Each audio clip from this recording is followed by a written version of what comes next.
Welcome to the Minding Your Business podcast. I'm CJ Jolliffe with Aaron Gerald. And we are here today with actually a list of things to talk about instead of just going completely off the cuff. We are definitely planning out the episodes a little bit better in 2025. I mean, I don't know that we could do any worse. Whether it works or not, but at least we have a plan for screwing this one up. Yeah. And if we are a little early because we always meet a few minutes before to kind of prep, and make sure all the technology is working. And man, this time we were having a great conversation, and I was like, we have to just go on early because we're going to talk about all the things, and then we'll be boring in the podcast more, Right. We'll won't have anything to talk even about. Possible. But yeah, and then we sound like we're rehashing the same stuff that so it sounds like a watered down version of the conversation instead of getting less exciting because it's not organic. Yeah, because then it's forced. But okay, so we do have a list of stuff. So what is number one on the list? Well, here we are. What is it? The 16th of January, and just had a lot of conversations in the last week or so with partners or business owners or whatever. And what I'm hearing over and over and over is, and this is a good thing, is that everyone is really looking forward to this year. Everyone's expecting big things out of this year. And so there's a lot of reasons for that, which we don't need to get into, but I think some of it is, just because it's a new year, but I think a lot of it too is just you would say this probably better than I would, you find what you're looking for, right? So if you expect to have a good year, you might end up having a good year. If you expect to have a bad year, you might end up having a bad year. But would you agree with that? Sorry, but can you say that better than I said it? Yeah, I would definitely say it's slightly different. I would make it more, you're going to see in your day-to-day life, you're going to see what you're looking for. So if you're looking for reasons for this to be a great year, that when that opportunity or that thing pops up, you're going to notice it and you're going to go after it. Whereas by the same token, if you're looking for reasons that this is going to be a dismal, horrible year and you're going to fail, when those hurdles pop up, you're going to accept them as roadblocks and then give up and go into failure. So when you say you're expecting or looking for a good year, it might be a good year. No, it's going to be a good year because you won't accept anything other than what you're looking for. So you will see and go after what you're looking for. It's same as if you're driving a car, you look at the parked car, you're going towards her. Wherever your focus is, that's where you're going to head. Yeah. So it's interesting that the people you're talking to are all positive minded, look down the road, that's where I'm headed type of people, which I think intentional. More, I was going to say, I think speaks more about you than it does about them, because you are, what do they say? You're the average of the top of the 10 people. 5 or 6, 7. Yeah. Most people you spend that are most influential to you. Yeah. You spend the most time with. Yeah. So good for you for picking and finding friends and acquaintances, colleagues, whatever, that are forward positive thinking like you were wanting to be this year. Well, I think that makes a lot of sense. It has not always been that way. So once I started hearing that, you're the sum of the 5 to 7 people or whatever that you spend the most time with, that was probably about 10 years ago. I started choosing. That's not right. No, I probably didn't start choosing people right. The people I wanted in my life as much. Right. But I will say during 2020, that by us all kind of being, because you and I were in California, right? Mm-hmm. Didn't have a whole lot of social interaction. That had a lot to do with where we are now, because we're not interacting with people, or we weren't interacting with people. And so I kind of hacked it, and I was like, okay, well, I'm going to choose the authors or the podcasts or whatever that I want to be more like. And those are the voices that I'm going to have going into my head. Okay. And so the PBD podcast, Patrick Bet-David, he was one of them. We talked about this last week, James Clear, Atomic Habits, all of those things. And there were several. Those are the voices I brought in to my head, into my life to just kind of, I've always been an optimist, probably, an unrealistic optimist at some point. It Mhm. depends on who you're talking to. I've had friends that would say I'm completely Yeah. unrealistic, but they were the opposite. They're pessimists. So anyway, all that to say, like you kind of have to, what do they say? The birds of a feather run together, right? Huh? So Look, yeah. you get to choose to some extent what your life looks like by the company you keep. Um, Not to say I that I don't have friends that are going through hard times and all that stuff. That's not it at all. It's not the hard Right. times. It's how you look Uh-huh. at them, right? So Right. this is one of the things that like also came up, like the people that we're, surrounded with, we're talking through this, like, hey, we've survived. Like the last few years, especially, have been economically not great for Mhm. a lot of people, right? Inflation and everything else. And like we haven't raised prices on the businesses that we could have, because I know the second we do, it's just it's not. I don't think it's going to be received well. We may end up. I mean, we'll eventually have to raise prices, but I'd rather do Sure. that when it's in a good time, because we've Uh-huh. survived. And so I think Do it in those. prosperity. It's a lot easier. Yeah, that's Yeah. right. Yeah. And so I'll uh, basically those times, the down times or economically hard times, they strengthen you, right? It's like being refined by fire. Like if you look at like steel or any kind of metal, like it's hardened with fire. It's made stronger with fire, and I think it's the same kind of thing. So now we're going into this year that we're all feeling good about, stronger than we were a few years ago, 5-10 years ago. And I've noticed this over and over and over, because this is probably like my third economic downturn to go through. Um, and each time, the weaker businesses, they fall off. And it's kind of like separating the wheat from the chaff. Like Right. the people that survive are the stronger, the healthier business. It's kind of like survival of the fittest, right? Yeah. So it makes you go, okay, maybe I'm not a complete idiot, and I do know what I'm doing to some extent. Right. Tongue in cheek. I'm laughing just because of your use of analogies, and I'm just like, oh my god, that was not how I would have done it, and that's not what I would have said, and but I appreciate you using them nonetheless. I love it. Made me laugh when you were like, what are they? Birds of a feather. I think you said run together. I think it's Together. flock together, Yeah. but it doesn't really matter. And I'm like, I like that that's where you went, because again, our eyes, where we're looking, we see what we're looking for. And birds of a feather flock together, absolutely yes, some of the time, and also opposites attract. So really, Yeah. which direction are you looking at that moment? And you're looking for like begets like okay, so then yes, that's what you're going to see, and that's what's making sense for you right now. Right. And I love that you said metal's made harder by fire. No, metal's made soft by fire. Only when it's doused into cold immediately after is it hardened and tempered. Sorry. So you have the hot times, but you have to have the cold times in order to get tough. And so when you're tough and you're in the cold water or the cold oil, you're toughened. Yeah. And then you're stronger when you're put back into the heat. It takes longer for you to become malleable again. But again, this is just me arguing analogies. But I like that one because it's the opposite. You have to go back and forth, back and forth. And so they do that. You're malleable, they pang, pang, pang, pang, and then psh, right. And you quench it.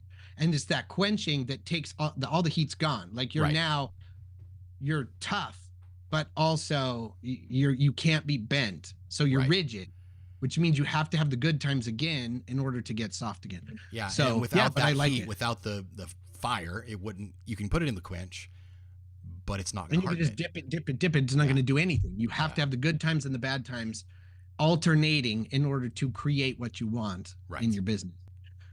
So like it, man. So I know you have speaking of books, I know you have like a book that you've been going through.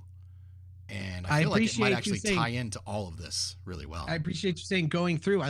I'm reading a couple of books. I'm actually reading the words off of the paper pages. However, I'm also listening to a book right now because I couldn't get my hands on it in actual physical state. Yeah. So, and it's a book. I think it was written in 1925. Oh, wow. And it's called Crystallizing Public Opinion, and it's on marketing. It's got some great stuff. It's written by the same author who wrote another book, which I absolutely loved. I've been listening to this one's dry. Let me put it that way. However, man, there have been some powerful statements that have been made in it to where it's shifted the way I think. Okay. And I get it. It seems like a lot of it's going to seem outdated. And if you took it for word for what it is on paper, okay. Because he's talking about how newspaper and the newspaper being like one of the best ways to get to people and to show, and because everybody reads the newspaper, and how that's, well, I'm sure back in the 20s, that was true. Right. And they were like, man, then the best newspapers are the ones that can get out a morning and evening edition in big cities, and because then you can stay up to date with the information and the stuff. And it was talking about the faster you can disseminate and get this information out to people, the more likely you are to move and shift their opinions, the public opinion. And it was crazy because he's like, the argument for media being able to shift public opinion is only half the battle, because public opinion also shifts what the media will put out, because the media would, back in those days, would only put, let's say it was 60-40 split. 60% of the population thought of this thing, 40 this. They couldn't send out their newspaper and only acquiesce to the 40% because they would lose a bunch of readership. So even if that's what they believed, they could be sympathetic, but they still had to pander to the 60% and slowly, incrementally try and move or shift, through their editors. Right. And now, if you read the book and you replace the word newspaper with social media and digital media, everything in that book makes way more sense, because the principles are fairly universal. Right.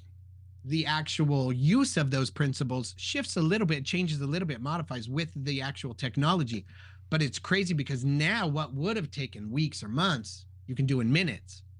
And they can pander to both sides. Oh, I say pander. That's a good word. It's a really good word. I see what I'm looking for, right? So it's my own biases getting in the way. But they can do things for both the 60 and the 40 simultaneously in real time, and get their reach and what they're trying to promote out much faster by being multiple echo chambers at the same time. And I call it echo chambers on purpose because that is my bias. But it is interesting because the entire concept of the book is us against them. There's two sides. There's two types of people. And when I first heard that, I was like, that's stupid. Well, hang on. And then as it explained it a little bit better, then I extrapolated and I was like, holy crap, dude, that's really opening up my brain to finally understanding what people mean when they say niche down to find your audience. And I don't know if this applies to us, but to the Minding Your Business podcast, but I have been doing it wrong for years. Give me an example. Correct me if I'm incorrect. Okay, because here's my new understanding. I've sort of had this paradigm shift in my head. This is my new understanding. When I was told before, niche down, like really niche down. So like find the exact people you want, so you can find your top, your 1,000 diehard fans. Right. Your audience. Those are the people that you resonate with. Right. And I was like, yeah. And so I assumed that you ignore everything until you get to those people, and then you target those people. And then they're like, then you can work backwards and grow your audience. And I'm like, how do you do that? You've already alienated everyone else except for them. And I think I get it now, because everything in the world is us against them. It's A and B. Okay, there are two types of people that like dill pickles and people that don't. Okay, There's people that like boiled eggs and people that don't. There are people that like homeschooling and people that don't. There are people that everywhere. There are people that like the Dallas Cowboys and those that don't. There are people that's how you can separate and divide the entire world up. And I got to thinking, if we were targeting our audience, because we've had this conversation before, like who is our ideal audience? I now think of our ideal audience as all the way niche down to that. There's only 1,000 of them in the world. That is it. Right. That's our ideal audience, but there's still a broader sense all the way up, because what's the most important is those 1,000. But there are people that share a lot in common with them, but also don't like dill pickles. Sure. So like, our top level would be, and let's say entrepreneurs. I was going to say, or people open to entrepreneurship. Yeah. Or people just open to it, because because then when you look at it, there are people that are open to entrepreneurship and owning, running, operating their own business. And then there are people that are disinterested. Yeah. Okay, we don't need to waste any time talking to people disinterested Right. in owning, operating, or thinking about their own business. We're not that funny. We're No. probably don't have anything for them. Right. Right. So there's the do's and the don'ts. Right. So we go down the do side. Okay, so now that those people, it's like, well, how do we break those out? Because that's a huge, broad audience. Yeah. Is it then there are people running that are and owning thinking a about whole it? maybe just a side micro hustle? business. Yeah. Yes. Exactly. Me. And so then we can. That's niching down. Micro-entrepreneur. But the entire intent is that we start by saying we only want to talk to. Are you considering entrepreneurship? And then from there, that's our audience. Yeah. Then we can continue to niche down all the way down to where we find the people that are like considering or that currently own their own business, that have been doing it for under 2 years, but not more than 5, and we go all the way down, and they're just not where they want to be, and then want to know the next step to blow up their business to 10x it in the next year. Right. Okay, those are our 1,000. Right. But they still share stuff in common with the people that have been in our bitty business for 5 years. Yeah. Who have already 10x'd 2 times and are ready to do it again. So they're not marginally successful looking for success. They're already successful looking for greater success. We can still talk to those people. Absolutely. And then the people that are like all the way back up the channel. So yes, I think we need to talk to these people over here, but not to the exclusion of everyone else. Right. So first we say we do define who we target. People that are open to entrepreneurship. So are you open to entrepreneurship? If you are, Minding Your Business podcast is probably for you. Then get it all the way down and have episode after episode after episode after episode till we find the people that we can best help right now. Right. And then by then we can come backwards and help all of the other people anyway, and then we'll have grown. Because there will be people that listen to us and go, man, I love those guys, but they don't like the Dallas Cowboys, so I'm not interested. Well, okay, fine. I mean, or they do. I don't know. Whatever it is. You know what I'm saying? Whatever the case is, there's going to be things where it diverges, but ultimately there's the 1,000 people that agree with us 100%. Then the people that agree with us 99%, Right. 98, 97, 96, 95, 94, all the way up to the 51-49. So in that whole top level audience that would just say, people that are open to entrepreneurship, right? Right. In that, you're going to have people that all the way down to that specific target 1,000 that disagree. Agree everywhere. But there's where they disagree all the way down that line, and those won't be the 1,000. So let's say you have 1,000 hardcores, right? Right. Your ideal target, and your total audience is 100,000, just for easy math, right? So what you're basically saying is there's 1,000 that this is your ideal, but you have to listen find to every single episode. Right. You have to find them, Yes. and along the way, there's gonna be all these people that actually, if you pair them up, they disagree. Right. But what we're doing is not focusing on the things they disagree about. What we're doing is focusing on the thing that all of us, all the way up to the chain, that 100,000 actually do agree on. Yes. And that concept that you just stated right now became very, very clear to me the other day. We went to this little place called Lena's. They make Mexican food. Amazing. If you're in the Omaha area, you got to check out Lena's. Nice. It's as close to authentic as we can find here. It is phenomenal. The food is amazing. Anyway, we went there. We went inside. We ordered burritos. We sat down, and they had on the I'm going to insult a bunch of people right now, but they had on a football game. Okay. That was the wild card, and there was Buffalo Bills, Denver. Okay. Were playing. Broncos. And I know this because of the colors and everything. And I'm watching the audience, and there's thousands of people in the audience, all wearing their team colors, all cheering and sporting and going. And I'm like, man, there are 2 types of people, especially in this audience, like in this stadium. There are 2 types of people. There's the Bronco people, and there's the Buffalo Bills people. And so that's what in that stadium, in that moment, there were only 2 types of people. Right. And in the 2 types of people, the Buffalo Bills people, I'm positive there were people that like boiled eggs and people that don't. There were people that are Democrats and people that are Republicans, people that are farmers and people that are white collar, executives. There are, for every other divergence, none of those divergences mattered because they were all Buffalo Bills or Broncos fans. Yeah. So right then they were all united in their battle on the field. Right, right, because they're focusing on the things that unite them, not the things that they The things disagree that they about. agree with and Yeah, not the things they disagree with. And so they found camaraderie, they found companionship, they found a sense of belonging, knowing that they were on, at least at this level, they were the same as the person sitting next to them. that's really And I good. think there's something to be said for that, Yeah. that we need to be offering a place for people to feel the same. In so doing, you're absolutely going to offend people, because when you say we are all Buffalo Bill fans, we're all the same, except we're not the same as them, the Broncos fans. Right. But all of the Broncos fans are like, we're all the same. I'm just like this person, with all their other differences. They were the same in that moment, but also opposite, because it doesn't matter. It's always us against them. It's always AB. It's always 1-0. It's always black, white. It's always two sides to everything.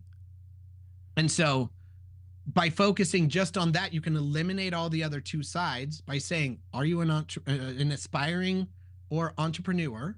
Do you have entrepreneurial leanings, or do you not? Right. And I think in that, we've focused most of our time on it. But I think too, I don't want to get stuck at the big level. Right. I really do want to target down and then back up. Let's bounce, because Absolutely. I believe that it's in that swinging, in the heat and in the cold quenching, and then the heat and the cold quenching, that we will get bigger and grow stronger. Yeah, I mean, it's similar to this is like the an year for A/B that. split test, right? For marketing, like landing pages or something, where each time we ask a question, it's an either or, right? Right. And so each time we ask a question, we can refine and dial in, because truthfully, we have an idea of who our target market is. But I know through this process and through marketing and doing A/B split tests, Right. you are taking places that you wouldn't necessarily have gone Right. when you set out, right? So because you're Right. the audience tends to steer you a bit, you know. Right. Now you can't step away from your initial vision and your true north, because then you lose your passion, right? But Right. man, that's Which so good. I think takes us back to the upper level, the high level, the meta or whatever it is, where it's like, are we interested in talking to people who are interested in entrepreneurship? Yeah, I don't speak the language of non-entrepreneurship. I just don't anymore. Right. I don't connect. I don't resonate. I just doesn't make sense. I can't see it. And it's unfortunate, because I mean, I wish I did. I wish I was Duolingo and I could speak both languages, or that's not the right term, but I wish I could speak two languages so that I could communicate with people, even my children, that are like, oh, I want to get a good job. And I'm like, hang on, before we head down that road, I know school's been beating that into you, but check out, what about this? What about that? Right. And I think too, the best way to do that is to become more successful in the outside of the box, non-traditional entrepreneurship role.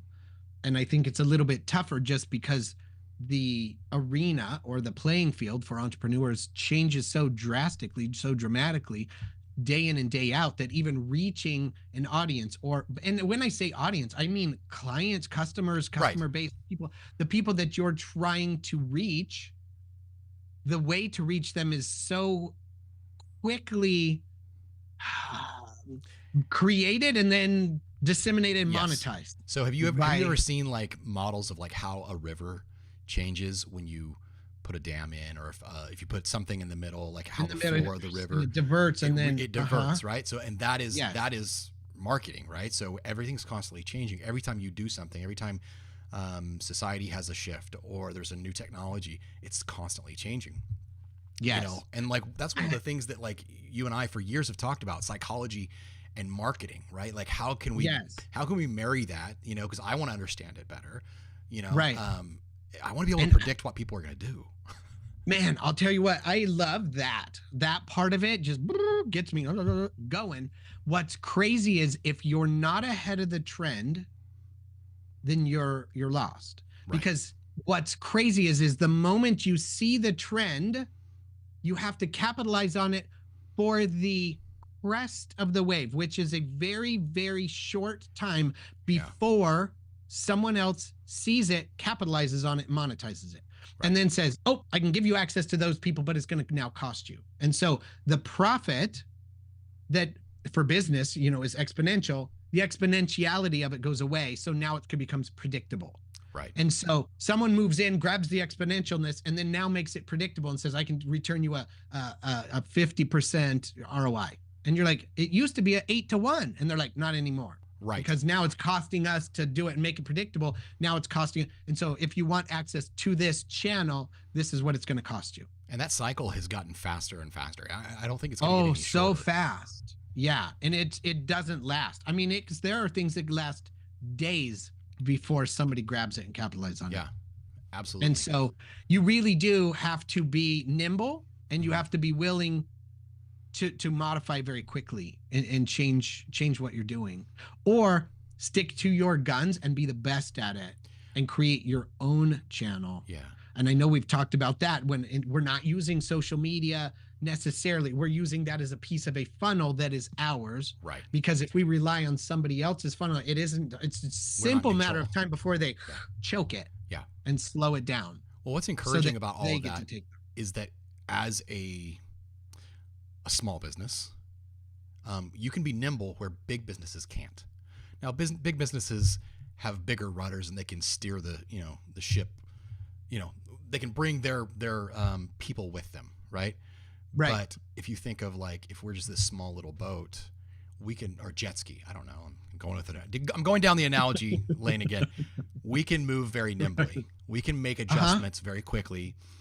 The problem is we don't have the resources, the strength, we can be fast, but yeah, it is definitely like, you can, like jet skis. You can crash on a jet ski zipping around a lot easier than you're going to fall off of a ship. About as much as you can. Is that analogy crashed? That was straight down. It made sense in my head until it came out of my mouth.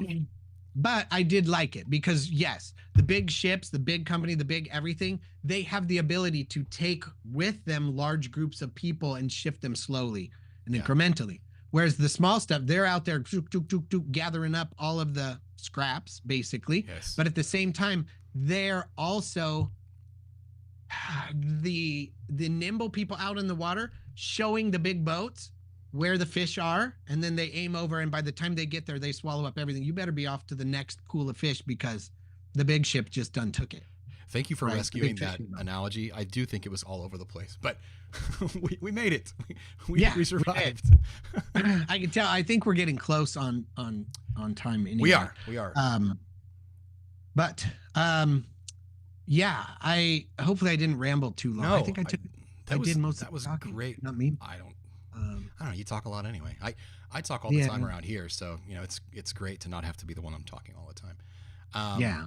No, I actually that was really, really good stuff. I think now where does that put us, right? Okay, now what? Now you and I need to start asking those questions about our audience. Like, I think we need to A/B down. That? Right. Yeah, absolutely.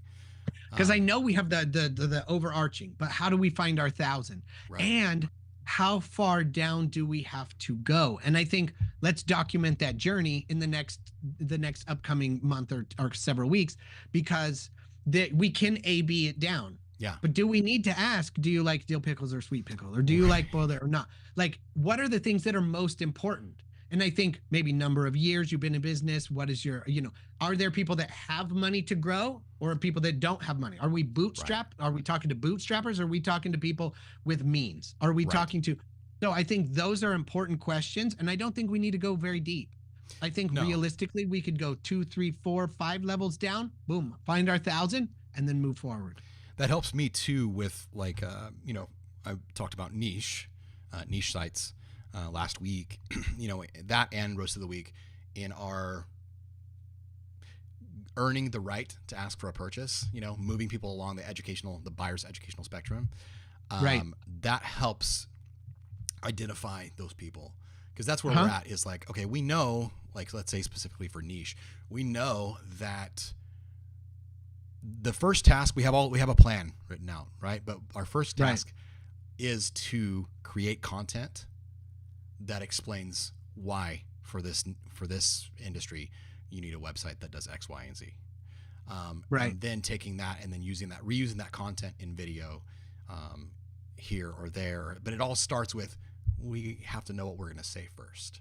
So we have Right. we have our outline now. It's fleshing it all out. But anyway, all of this Right. is great stuff. And what I love about this too is when you bring stuff like this to the table, I haven't thought about it like that before, you know, Oh, and it sharpens me. So I love I it. needed, because I needed you to tell me, no, that's not it at all. Like, you're even more confused than you've been because, or yeah, you dude, I think you're on track. I think you got something, because I feel like I have a lot more clarity and vision in what I'm going to be doing and trying to accomplish in 2025, Yeah. because it's given me a direction that makes the most sense. It's not a clouded, hopefully that's it. I think this, this is what people say, but I don't know Right. why. I feel like now I know why they've been saying niche down, and niche down didn't mean what I thought it meant.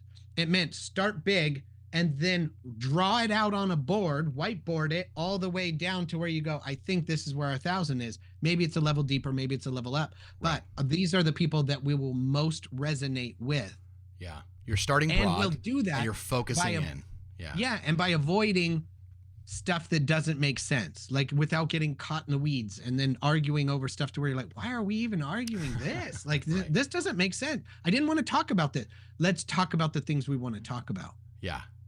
And I I mean, think I don't this know how to gives do us that. that Anyway. I don't know how to opportunity. not do that anyway. But yeah, Ah, dude, I mean, I think it's great. And so it's gonna be interesting to see, as we share, through this process, what that looks like. I think it's a great tool. It may not be the end all be all, but it's definitely a great tool.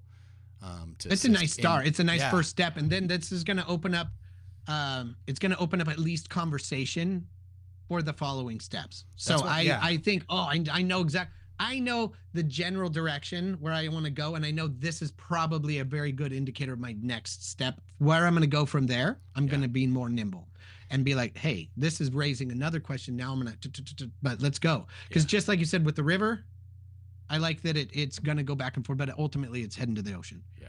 Well, we do need to wrap up, but I think I know what we're talking about next week already. So, Awesome. yeah. Okay. Yeah, let's just go through it. Well, man, have a great weekend. If I don't talk to you until next week, have a great week. Will do. You too. All Thanks. right, later. Bye.